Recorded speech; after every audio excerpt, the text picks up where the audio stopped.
8:45. Do it, he whispered to himself. Do it. His eyes searched the room for the muskets. He found them in the corner, neatly stacked, the Hessians' caps nearby.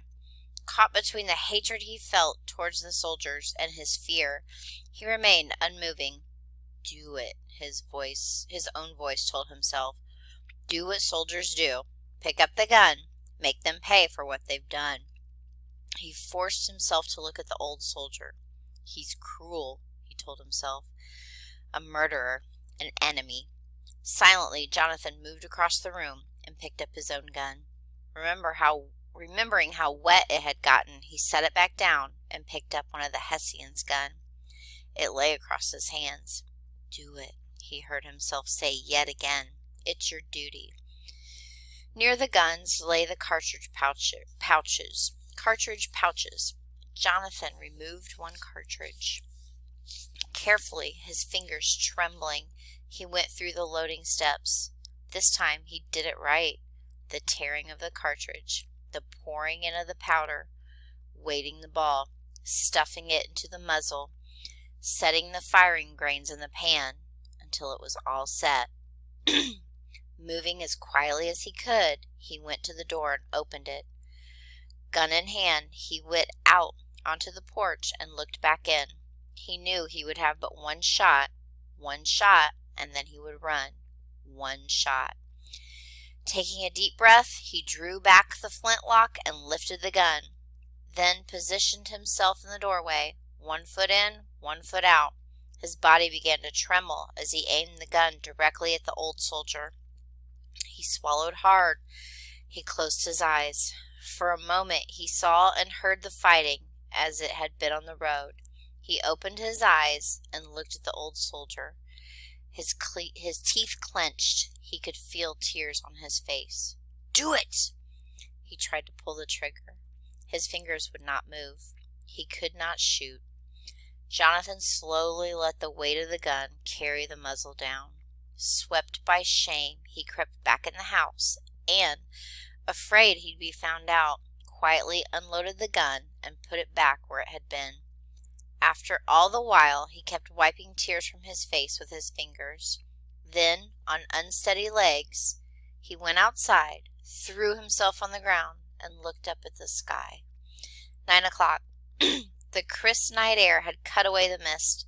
Overhead, stars had spread into fancy, mote-like glitter. Jonathan inhaled deeply, filling his chest with bright, biting air. As he lay there, he saw himself as he had been that morning, listening to the tavern bell. The bell! He could feel himself, see himself, so eager to go to battle, to be a hero, to destroy the enemy. It seemed such a long time ago.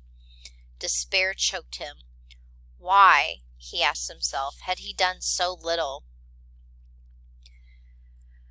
What was the matter with him? Why hadn't he been able to act? Groping, he sought some way out, something to do that might redeem him. It was then he remembered the corporal. He had seen him on the road. He was convinced of that. Perhaps he was close by, after all, looking for him. If he was, maybe he could find him. Jonathan sat up. He would tell the corporal where the Hessians were. The corporal would act for him. 9:15. Jonathan crept back into the house. After the cool outside air, the room was hot and smoky. The old soldier was now sprawled on the floor, fast asleep. The other soldiers had not moved. The fire, though much lower, still gave Jonathan enough light to see by. By the table, he studied the sleeping boy. He realized he could not leave him. Jonathan went to the door, pulled it open, and returned to the table. On hands and knees, he drew the boy's sleeping box out, making a scratching sound. The young shoulder shifted. Jonathan froze. When he was certain he was safe, he slipped his arms beneath the boy and gathered him up. The boy partially opened his eyes, only to close them again when he saw it was Jonathan. Jonathan wrapped his arms around him and pressed him to his shoulder. The boy seemed heavier than before. At the door, Jonathan stopped and looked about, sensing he had forgotten something. His gun. For a moment he considered taking it, but he knew he wouldn't be able to carry both the boy and the gun.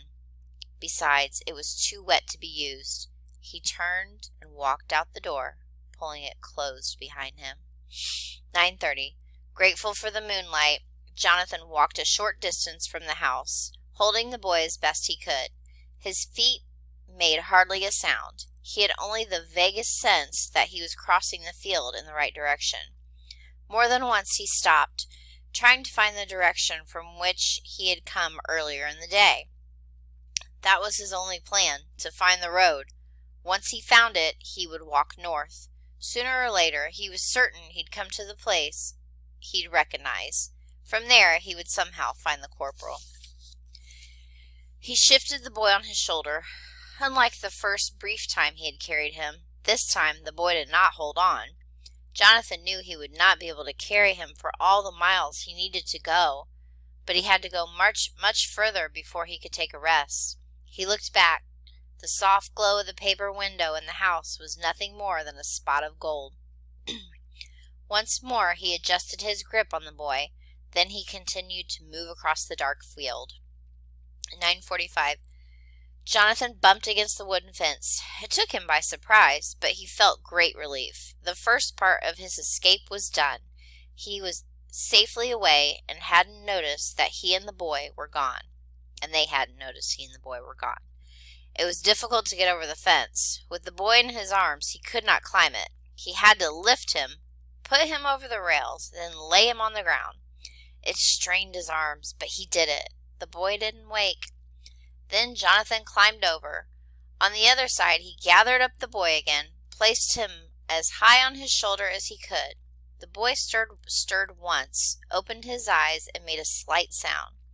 Then, pressing against Jonathan's neck, he closed his eyes again. 10:10. Which way? Jonathan asked himself. On all sides he could see only the dark, slender silhouettes of trees, as if he were in a vast cage.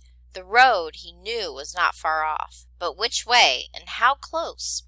He turned around in a full circle, but knew no better than before. If anything, he was more confused. He paused, then lifted the boy, who kept slipping, and forced himself to move, knowing he had to go somewhere, anywhere now, no matter what or where. 10:15. As Jonathan moved among the trees, the darkness swallowed him. He wondered at its many shades, the many shapes of black that came before his eyes. A high and fragmentary moon came and went elusively. All about the forest spoke, sometimes sounds of animals, sometimes the white whir of insect wings, sometimes only the trees shifting gently. His eyes sought the road. More than once he staggered, but he did not fall. Several times he put the boy down to rest. Then he rose and gathered himself up, pushed on. He felt as if he were going nowhere. The more he went, the more it seemed the same. Over and over again he asked himself, "Where am I going? Is this the right way?" It was an hour before he saw a light. 11:20. At first he wasn't sure what it was. It seemed so small and flared only once, after which he lost sight of it. Still, it was enough to make him stop and wait. Putting the boy down, he stared at the place where he thought the light had been. It did not return. Just when he decided it was only his imagination, the light flickered again. This time he was certain it was real. He picked up the boy again, holding him tightly through his arm. Though his arms ached, he began to move cautiously towards the light. 11:25. He could see the fire, and he heard the low, muffled voices. Nervously he waited. The boy by his shoulder stirred and made a sound. Jonathan put his hand to his mouth, and the boy became quiet again. Jonathan gazed at the light and listened. He knew they could be other Hessians. Americans, he prayed. Make them Americans. Still more cautiously, he moved forward, trying to feel his way without making any sound, trying to see through the dark. As he drew closer, He could make out at least 6 forms hunched around a fire. He crept forward. Soon he began to hear hushed words, and he strained to catch the language. German or English? Halt! A form loomed up. Jonathan spun around, wanting only to flee. When he turned, another person stood to block his way. The man was facing the fire. It was the corporal.